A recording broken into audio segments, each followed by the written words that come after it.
So, what are we looking at here? This is the Sistine Madonna painted by Raphael, one of the great masters of the High Renaissance. This was one of the last Madonnas to have ever been painted by him.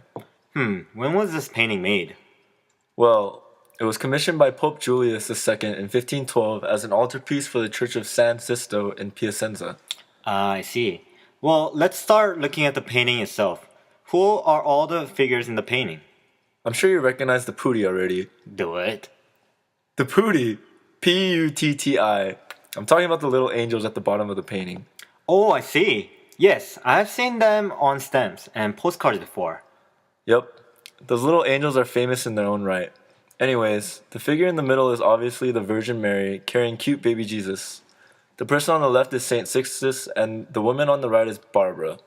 Sixtus is there because he was the patron saint of the Della Rovere family, which was the Pope's family, and Saint Barbara, along with the two winged angels, are there to symbolize the funeral ceremony. That's all sort of interesting, but what makes this painting so unique? What characterizes this painting and makes it so special is how an imaginary space is created by the figures themselves. As you can see, the figures are standing on a bed of clouds framed by the heavy curtains on either side. Ah, I see what you mean. The Virgin actually appears to be descending from a distant space through the picture and plane and out towards us. Exactly. Also, you can see Saint Sixtus gesturing away from himself and towards us. This also adds to the effect of creating space. It seems as if Saint Barbara is looking downwards at the little angels in the foreground. Yes, I think the point is that you can see the angels are in front of all three of the main figures in the painting. The altar that the angels are leaning on seems to connect our world to their world. Oh, the papal tiara in the bottom left corner also adds to the space between us and the angels. It almost seems as if this painting is a window and all the figures are just on the outside of it looking at us. I think that was what Raphael was trying to accomplish here. Something I find interesting about this painting is how Raphael seemed to have had triangles in his mind when painting this. Great eye! The three main figures form the main triangle, and in the lower half of the picture, the draperies of the kneeling saints taper to an imaginary point between the heads of the putti, forming another triangle.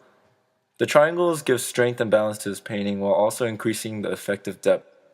As I look more closely at the painting, there are other elements that seem very familiar.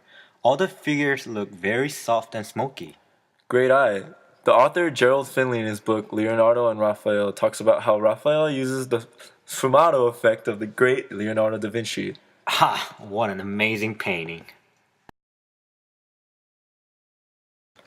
Here we are looking at The Last Supper. The Last Supper is a late 15th century mural painting by Leonardo da Vinci in the refectory of the convent of Santa Maria della Grazie, Milan. The painting represents the scene of the Last Supper of Christ with his disciples. Representing much more than the announcement of the treason, the Last Supper starts by merging the different events that follow that moment, which are distinctly mentioned in the four Gospels. Leonardo has depicted the consternation that occurred among the 12 disciples when Jesus announced his apostles, "One of you will betray me," and the apostles react each according to his own personalities. Now let's take a look at the groups of apostles. The first group on the left represents the initial surprise caused by the announcement. Though not implying a direct interaction with Christ, the opposite group represents the discussion about which of the apostles would betray him. Here we witness each disciple asking individually who will be the future traitor.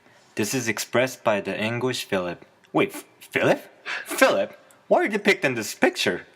Anyways, right here we see standing between them, James opens his arms and tries to protect Christ from such anxiety.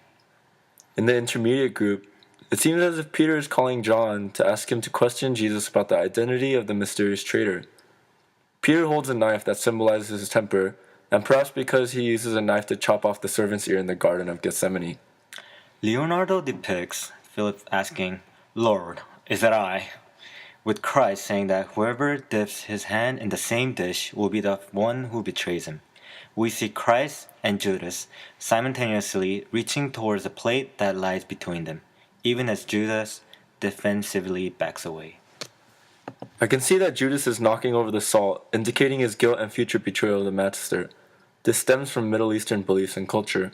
Showing a guilty look, Judas cannot resist stealing some bread, for he was already corrupt and a thief. Look closely at Peter. His facial expression is deliberately ambiguous.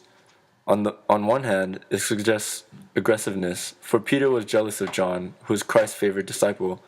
But on the other hand, Peter bows to John in a strange reverential posture. This is due to the fact that the figure of John might also represent the Virgin Mary. Indeed, at the time, several artists usually merged different identities into a single figure by using compromise solutions. In this case, Leonardo combined the Virgin Mary and John because this apostle was chosen to take care of the Virgin, as decided by the agonizing Christ. There are many things that happened to this painting that left it in terrible condition. Soon after this was completed in February 9, 1498, it began to deteriorate. By the second half of the 16th century, Giorgio Vasari has stated that the painting is all ruined and unrecognizable. Pinin Barcelon guided a major restoration project which undertook to stabilize the painting permanently and reverse the damage caused by dirt, pollution, and the misguided 18th and 19th century restoration attempts. This restoration took 21 years, and on 28th of May 1999, the painting was returned to display.